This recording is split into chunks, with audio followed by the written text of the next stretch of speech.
सोच, पहल, बदलाव, सोच की गहराई से मोटिवेशनल चैनल।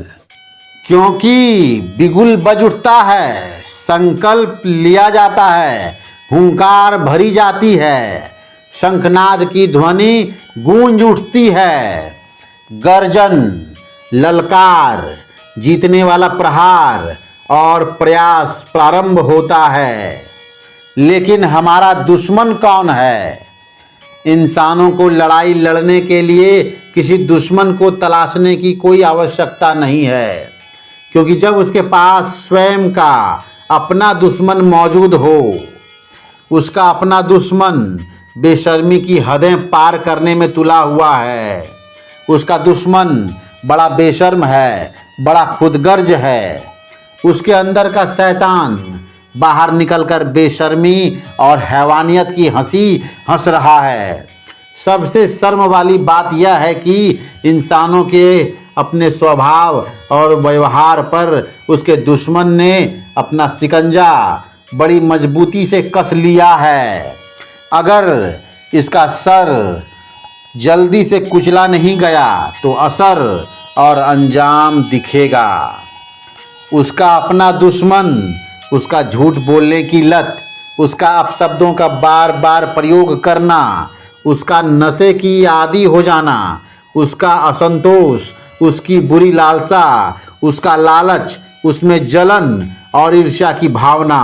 उसका स्वार्थ, उसका अहंकार, उसका जरूरत से भी ज़्यादा होशियार बनना, उसका अपनी गलती पर चतुराई से पर्दा ढक देना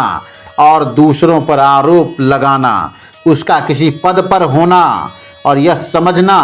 कि उससे ज़्यादा श्रेष्ठ धरती पर कोई दूसरा नहीं, और यह भी समझना कि ईश्वर ने उसे खास बनाया है, तो ये उसके दुश्मन की उस पर विजय हासिल करना है। इंसान ने अपने दुश्मन को बड़े प्यार से, बड़े नाज से पाल पोस कर अपने साथ रखकर उसे बड़ा किया है और इतना काबिल बना दिया है कि उसका अपना ही दुश्मन उसी के सर पर मंडराने लगा है। आपको अपने दुश्मन की दाद देनी चाहिए, क्योंकि आपका दुश्मन कितना चालाक है, जो आपके अंदर रहकर आपके शरीर को और आपके मन को बीमार बनाकर उसे लाइलाज होने वाला बीमारी घोषित करने का प्रयास करता है, जबकि आपके बीमारी का इलाज आपके पास मौजूद है और आपके अपने बीमारी के इलाज के लिए आपसे बेहतर और बेहतरीन डॉक्टर संसार में दूसरा कोई मिल नहीं सकता है। तो फिर इंतज़ार किस बात का?